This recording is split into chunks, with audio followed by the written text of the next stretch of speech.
Welcome back to Uncle on the Internet. Okay, so tonight this is vid by Real Reality Gossip and it's called All the Red Flags Erica Mena Ignores in Her Relationships. So not relationships. Okay. The ones I know of is Safari, Bow Wow, and the ones that are on Love and Hip Hop. Whether they're real or fake, I can't even tell you. Yeah. This girl's unlucky in love. I cannot. To be fair, whether you love Erica Mena or you hate her, on Love and Hip Hop, she brought entertainment. Any show she goes on, she brings entertainment, regardless. So, yeah. Sure, I'm just gonna dive right in. So, without further ado, about to get into his reaction. What can I say? Hearing about how other people's relationships, have tanked in their relationship histories definitely makes me feel better about my own. It is what it is. I thought this one was gonna come before 9 minutes.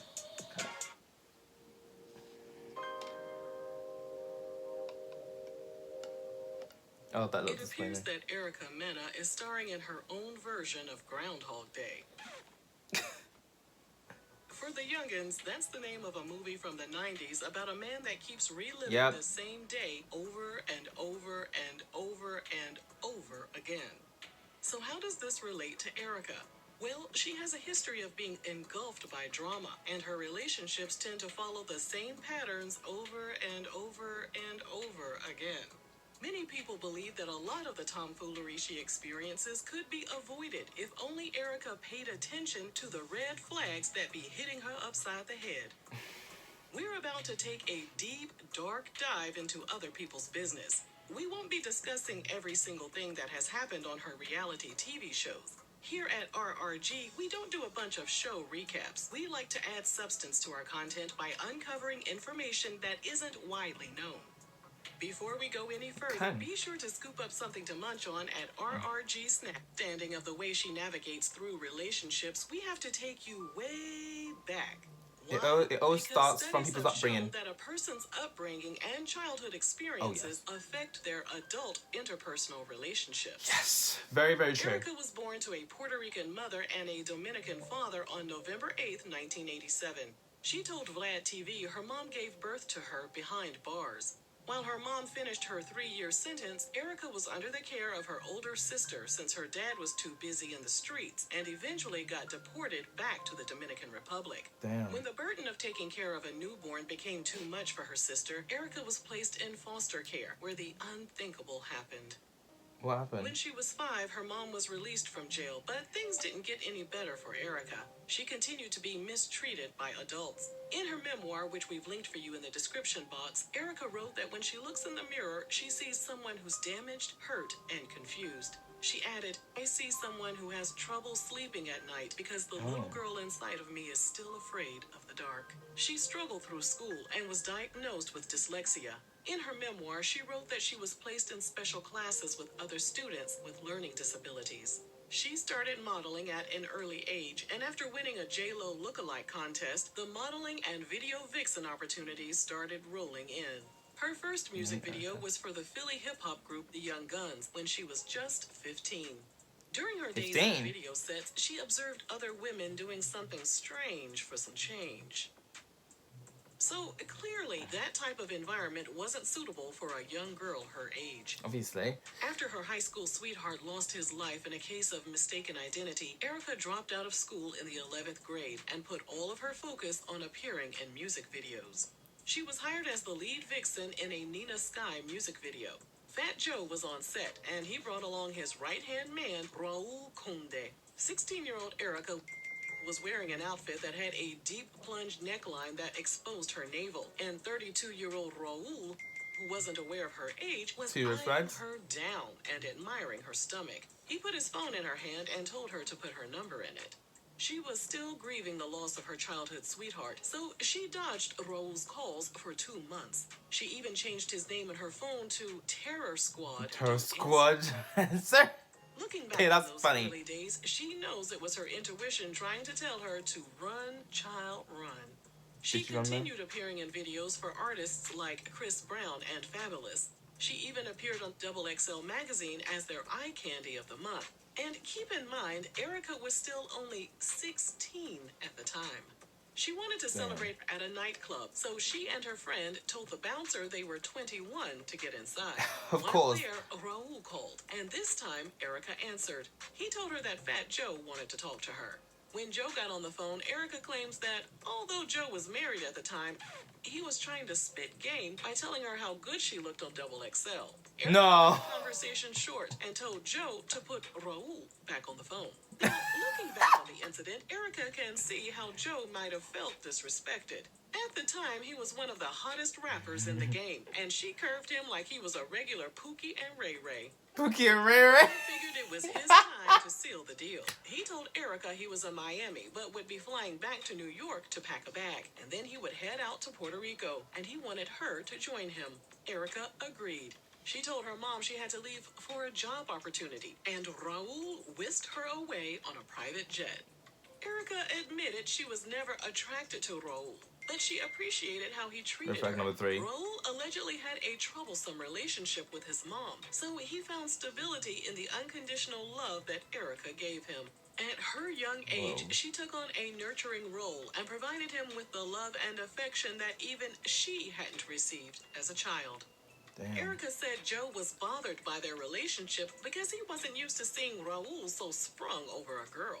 In her memoir, she wrote that Fat Joe's jealousy grew stronger and stronger because Raul was so focused on her. She also speculated that Joe was probably still in his feelings about how she turned him down during that first phone call. Fat Joe allegedly told Raul that he needed to choose. He could either be down with Terror Squad or he could be with Erica. Raul chose Erica, which meant he was allegedly cut off financially from opportunities with Terror Squad. As the honeymoon phase wore off and Raul and Erica struggled to make ends meet, Raul allegedly became more controlling. During an interview, Erica said once she opened up about her past and what she had gone through, things in the relationship took a scary turn. During an event for women who've gone through similar experiences, Erica said Raul put his hands on her for years, and she blamed him for turning her into a monster. In her memoir, she wrote that she was used to being disrespected and talked down to, so she was able to handle his behavior at first. But then things escalated, and he would put his hands on her out of nowhere and unprovoked. As their relationship deteriorated, she always wondered if Joe was somewhere laughing at her for picking Raul over. And for him, this guy really wants to pick him, doesn't she? She and Raul moved to Los Love Angeles is to blind. get a fresh start. He built an identity outside of Terror Squad, and Erica was flooded with more work opportunities.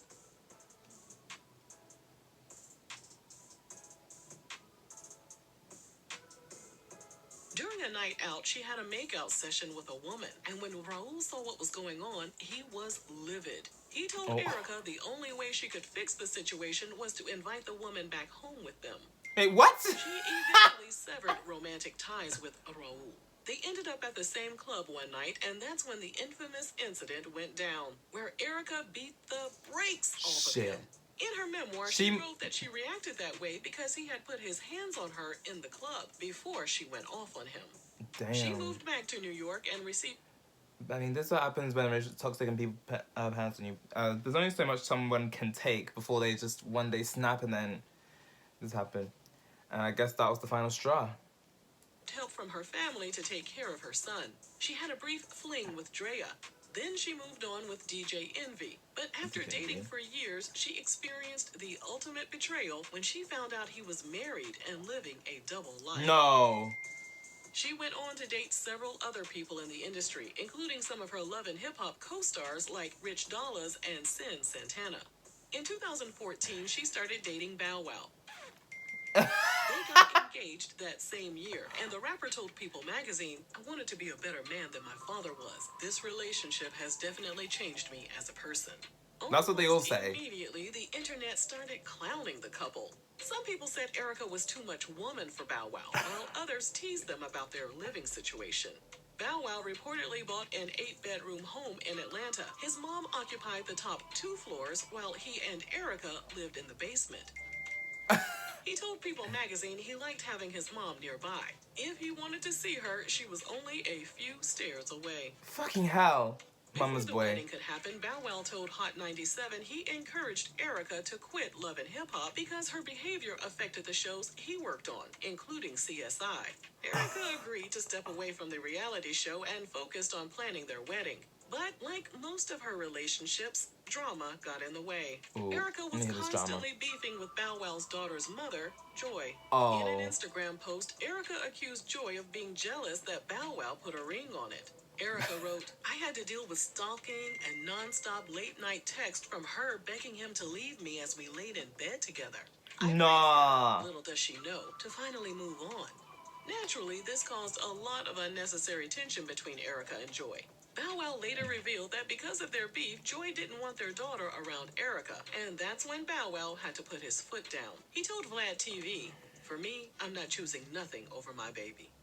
Erica suffered a miscarriage, and when she shared the news on social media, Bow Wow said he had had enough. He claimed it was one of the many reasons he didn't want to be with her anymore, while Erica blamed their split on Bow Wow constantly playing mind games with her. Erica moved on again and began dating Cliff Dixon in 2018. Erica found herself amid yet another tumultuous relationship when, in October of that same year, she and Cliff were both locked up on domestic charges. That relationship ended, and sadly, in March 2019, 32-year-old Cliff lost his life outside of an Atlanta bar.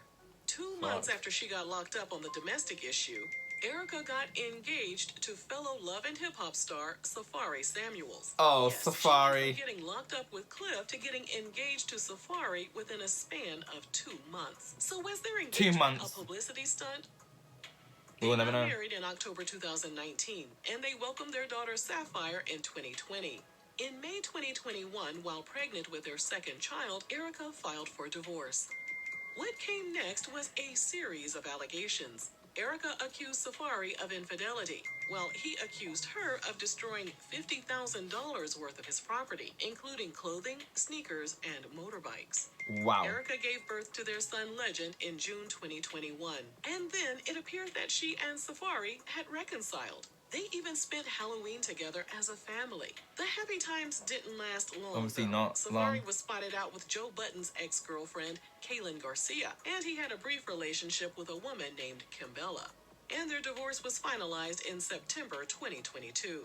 Safari was ordered to pay a little over $4,300 per month in child support.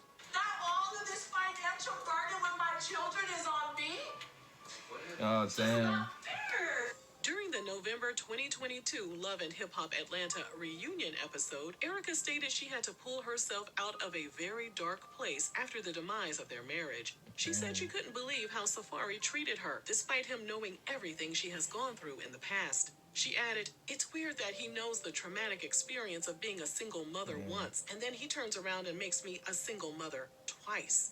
Oh, yeah, I It saw that appears clip. that Erica is stuck in a cycle of toxicity, but it's never too late for her to break free. We hope that she's taking the necessary steps to end the dysfunction so she can move on and be the best version of herself for the sake of her children. If you enjoyed this video, be sure to follow us on TikTok for more content, like daily news updates and mini documentaries. And as always, thanks for watching RRG. Damn. It's crazy how your upbringing affects your relationships, whether it's your friendships, your romantic relationships. It's fucking crazy. Trust me, I know. I feel like because the way I brought up, because what I had to grow up with, I feel like it's just made me like not very trusting of people that come along. It's so frustrating. It's so frustrating as well, right? Because eventually you meet somebody and you think, oh, this person, I feel like I can open up to them about anything, and then they let you down. It's like, okay, my wall's back up again. I can't trust you now. I can't open up to you anymore in that way anymore. You know what I'm saying? So yeah, it's crazy how your upbringing affects your adulthood like that. Let me put my phone on charge. But all her relationships, all just drama just came with them. King's father, Rich, Sin, Bow Wow, Safari, and a few other dudes that I forgot about. That shit's crazy. Anyways, we're just gonna jump right into the comments to see what other people are saying right now. Okay. Never tell a man your traumas and insecurities. The minute you demand more, they will remind you of what you tolerated and how your loved ones mistreated you. Yes, so true. That's why these days you gotta watch who you open up to, because it's just gonna come back and bite you in the ass some point down the line. It's sad when mistreated children grow up too fast. We as adults must protect the children around us as much as we can. No nonsense. Yes, hands down. Right? Like even I'm an uncle to I'm an uncle of 3, and I'm like, I don't want them growing up too fast, because I know some people who had to grow up way too fast, right? So they're still like big children. It's like, damn. Even at like 30, 40, it's crazy. And then when you go through a rough upbringing, it does make you grow up too fast. So yeah. This girl was literally chasing the love she never received as a child, and it's so crazy how that happens. It's so common. Yes, hands down, hands down. You're chasing the love that you never received as a kid, and you end up with the wrong people. That's just crazy. I lost count how many red flags was in this one, but yeah. While I don't feel much for Erica, I do have a problem with these old men. Raul, Fat Joe, etc. Spitting game at a whole child. Yes, hands down. Thing is, this is not excusing any of her shenanigans. Like, what she did to Sin was just, yeah. It gives an explanation, but it doesn't give an excuse, okay? Because there's a lot of people that have gone through similar upbringing to this, if not worse, and they're not out here treating their partners like shit. That's all I have to say. Someone said, wow, I can see why she acts the way she does. Her childhood was horrible. She was abandoned so young and left to survive. She needs deep therapy and a healthy support system. Yeah, a lot of people that are in relationships right now, they're either in them because they're scared of dying alone, or they're chasing love they never got from when they were a child. And it's like, you need therapy. You don't need a relationship. You know what I'm saying? This ring light thing's bugging me right now, but let me just put it up here one more time. Of course, this is the last time I'm going to do that. This is the last time I'm going to be doing that. But yeah. I'm glad black women are finally starting to see that the preferences aren't getting preferential treatment. Oh, wow. Someone in the comments right now, I cannot... I brought up Sin earlier, so yeah. Erica herself is a red flag. She treated Sin like trash and put hands on her. She was bouncing between Sin and Rich. Bowers was just dumb, and Safari chased her just to treat her like trash. Shaking my head. Yes. This guy. Yeah, I saw the clip. He was like, I love you, Erica, I love you. He was chasing. He finally got her and then treated her like, and made her a single mother again. I'm done. But nah, I think that people feel bad for in this one.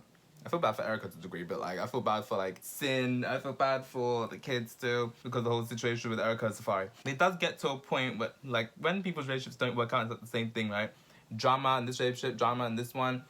It kind of gets to a point where it's kind of is it the people that you're picking, or is it just you that's the problem? See, there's some people who tell me about their relationship history, and then I hear stuff from their exes, and I'm like, it sounds like they themselves are the problem, not the people that they're choosing to date. It's them themselves. There's a red flag in themselves. So you need to work on yourself. This long last paragraph. Okay, the sad thing is that Erica Mena is very toxic as her own self. If anyone has watched Love and Hip Hop from 2005 up to, you will see the constant drama she either creates herself or is involved in. Then thinks that she will not attract the same drama in her own life. Your energy creates your world. Period. I pray she finds her identity in God and outside of looks, fame, and a man, because, well, men and women, because isn't she into both men and women? And there, I can't judge at the end of the day, right? Me, I'm attracted to, whether they're male, female, in transition, whatever. It's all about personality, really. Well, that being said, I'm a sucker for somebody blonde with tattoos, but that's not the point here. It's not about me. Fame and a man, because those are the 3 things she chases after. And as we can see now, it ends up with another void in her life and is now taking a mental toll on her physically. Let's pray for her. Yes, prayers for her and her kids. Hopefully she Hopefully everyone can move on from this and be in a happy place after this. But damn, it's a very interesting vid. Quite insightful, I think. But yeah, I gotta go. I've been here for like 20 minutes. And this thing's probably gonna stop filming halfway through. So yeah, I'm gonna go now. No, interesting vid. Okay, so that's it for this video. Like, subscribe if you want. I post even if I feel like it, and I'll see you next one. Bye.